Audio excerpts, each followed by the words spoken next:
Il y a que Valeurs Actuelles, il y a Eric Branca qui en a parlé, j'en ai parlé dans Atlantico.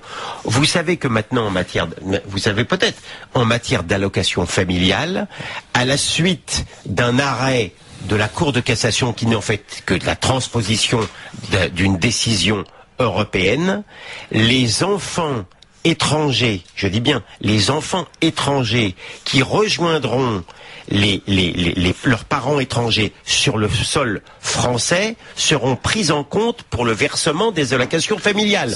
On se compris en conséquence des enfants de pères polygames. Donc on est dans une situation où on est en train de rançonner complètement les gens et où en même temps, alors qu'on n'a plus du tout d'argent, par des décisions complètement ahurissantes, on va encore appauvrir la France. Édouard Dorian-Sipel est avec nous, bonjour. Bonjour. Bonjour, monsieur le porte-parole du Parti socialiste, député socialiste de Seine-et-Marne. Vous étiez sur ce dossier aussi de la politique familiale. Est-ce que c'est vraiment la justice et la solidarité, comme l'a dit le Premier ministre, qui sont exercées avec cette mesure-là de curseur du quotient familial? Oui, c'est la justice, comme toutes les décisions d'ailleurs que nous prenons depuis le début de l'élection de François Hollande et le gouvernement de Jean-Marc Ayrault, parce que il y a, vous le savez, un déficit de la branche famille de 2,5 milliards d'euros qu'il faut combler si on veut pérenniser, sauver ce modèle de la politique familiale française.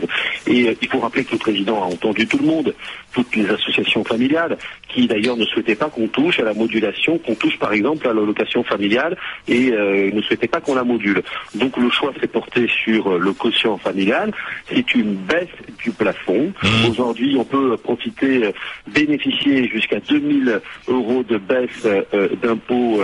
Eh bien, nous allons l'abaisser ce plafond à 1500 €. Et ça vous donne un exemple très concret. Pour une famille avec 2 enfants qui gagnent 5850 € par mois, vous serez concerné par ce plafond. Je crois que c'est une mesure de justice parce que ce sont les 12% des ménages les plus riches qui vont faire un petit effort, c'est-à-dire qu'ils vont avoir une baisse de leur baisse. Je comprends tout ce que vous nous expliquez là, mais il y a un truc que j'arrive pas à comprendre. Moi qui suis l'agriculteur de la bande, j'arrive pas à comprendre pourquoi vous voulez abonder avec un filet d'eau dans un panier percé, quoi. Confirmez-nous ou infirmez-nous l'info de Gilles-William Golnadel qui nous expliquait que les enfants étrangers rejoignant leurs parents sur le territoire peuvent toucher les allocations familiales aujourd'hui. C'est vrai ou c'est faux, ça? Ça, c'est une situation qui est complexe. On va pas. Oui, mais c'est vrai quand même. Donc vous êtes en train d'abonder avec un filet d'eau un panier percé. Qui pique les allocations familiales des Français. Ça, je peux pas laisser entendre quelque chose comme cela. La réalité, c'est qu'aujourd'hui, il y a des principes de la politique familiale. Ils existent. Ce n'est pas les immigrés et les étrangers qui mettent le souk dans la politique familiale et qui créent les déficits en France.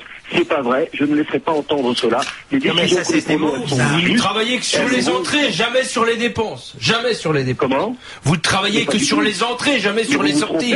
Mais c'est pas vrai. Depuis le début, nous avons fait des baisses des déficits publics qui passent en partie, c'est 3/4, baisse des dépenses publiques, effort demandé aux ménages et effort demandé aux entreprises. Une dernière question. Dans ce triple façon.